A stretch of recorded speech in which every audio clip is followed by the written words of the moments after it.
It's time for today's pro tip. Today's pro tip, I've been asked by a lot of people to give them some tips because it's going to be a windy week here in Islamorada and in the Florida Keys, and it's tournament time down here. So I'm going to give you some tips on casting into the wind. I've gone over a few little pro tips of casting into the wind, but I'm going to combine a few here to make sure that everyone understands that it is a different technique to throw into the wind than it is to throw without wind or downwind. So when you're throwing into the wind, the first thing you have to do is throw your back cast high, okay? Let the wind take it back there behind you. So you're going to throw a high back cast and a lower forward cast. So your trajectory, instead of being flat, is going to be more like this. Your back cast is going to be high, your forward cast is going to be low.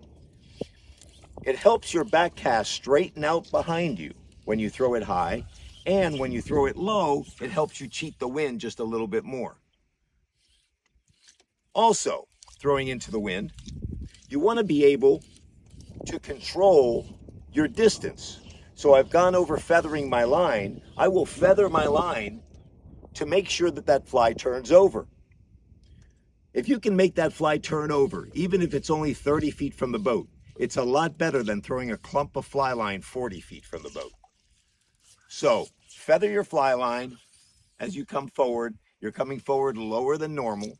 Okay, I'm going to do that here. I'm going to make my high back cast, lower forward cast, and I'm going to feather my line in there.